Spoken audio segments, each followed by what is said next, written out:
सभी को राम राम। फिलहाल राहत मिल गई है। फिलहाल श्यामला जमीन के निजी इंतकाल नहीं होंगे रद्द।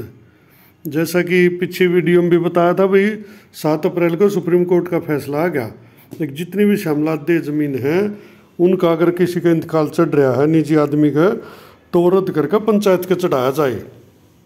और उस पर अमल भी शुरू हो गया था, लेकिन फिलहाल उस पर हाईकोर्ट ने कुछ समय के लिए स्टे कर दिया। कुछ जानकारियाँ लेना चाहते हो भाई, वो कैसे कर रहे हो, गए होंगे कोर्ट में कुछ आदमी, तो उस विषय में मुख्यमंत्री महोदय ने जवाब दिया है।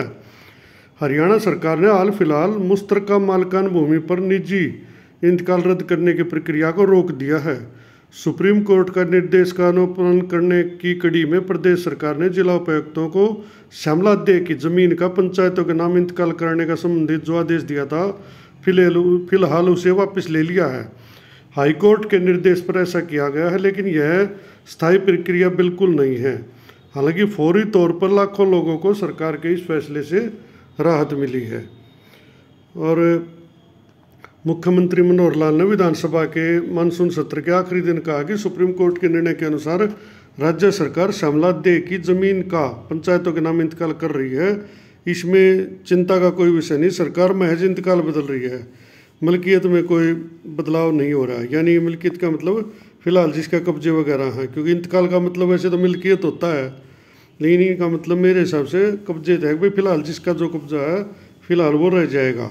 हम सिर्फ जो कागजी रिकॉर्ड है ना उसमें इंतकाल बदल देंगे भाई। अगर किसी की रजिस्ट्री हो रही है और कुछ हो रही है तो उसका इंतकाल चेंज करके पंचायत के नाम कर देंगे। सरकार का मुख्य मकसद अवैध हस्तांतरण को रोकना है। अवैध हस्तांतरण मतलब जो आपस में एक दूसरे को बेच रहे हैं, किसी भी ज़मीन को, पंचायती को या श्यामला दे को बोल सकते हैं। इसलिए प्रदेश सरकार द्वारा अपनाई जाने प्रक्रिया से किसी को परेशान होने की जरूरत नहीं है। मुख्यमंत्री ने कहा कि पंचायत की कुछ श्यामला दे भूमि के इंतकाल निजी लोगों के नाम हो रखे हैं। सरकार ने यदि इस पर ध्यान नहीं दिया तो ज़मीन को इसी प्रकार बेचते खरीदते रहेंगे, क्योंकि एक बार रजिस्ट्री होगी फिर दूसरे ने ले ली, तीसरे ने ले ली। अगर सरकार इसे अभी नियंत्रित नहीं करेगी तो एक समय बाद ये सरकार के नियंत्रण से भी बाहर हो जाएगा। तो काफ़ी बातें इन्होंने कही हैं और जवाब भी दिए हैं। तो फिलहाल का मामला क्या है, यो कई विधायकों ने भी उठाया था, बल्कि मैं पल रहा तो यो कहा कि उनके क्षेत्र के तो कई गांव पूरे श्यामला दे पर बसे हैं। तो इस विषय पर थोड़ा सोचने की आवश्यकता है और एकदम मीटिंग वगैरह इस टाइप की करने की आवश्यकता है। एकदम से कुछ नहीं किया जा सकता। हाँ, गांव जो बस रहा है वो बसा रहेगा उसमें, लेकिन वो मिल्कियत जो है ना पंचायत के चढ़ाएगी, क्योंकि सुप्रीम कोर्ट का निर्णय है। अब इस पर कोई पुनर्विचार सुप्रीम कोर्ट ही करे तो दूसरी बात है। कुल मिलाकर इस पर दुष्यंत जी का बयान है, वो भी कह रहे हैं कि फिलहाल रद्द नहीं होंगे और इस पर कानूनी राय ली जा रही है। हर कोई संशोधन वगैरह अगर होता होगा तो इस प्रकार का भी कर देंगे। हालांकि ऐसे चांस कम है, क्योंकि इस कानून के पक्ष में सरकार ही गई थी कि भाई इसको लागू करो सुप्रीम कोर्ट में। अब चलो ये छपवा इन्होंने जो भी होगा कुछ करते होंगे। और एक और क्लैरिफिकेशन, मुश्तरका मालिकान भूमि, जुमला मुश्तरका मालिकान ग्रामीण द्वारा व्यक्तिगत रूप से दान की गई भूमि होती है। यानी जब चकबंदी हुई तो सबका औसत में से कुछ कुछ हिस्सा काटते रहे यथानुपात, जैसे जिसके जितनी ज़्यादा ज़मीन थी उसका ज़्यादा ले लिया, कम ज़मीन थी कम ले लिया।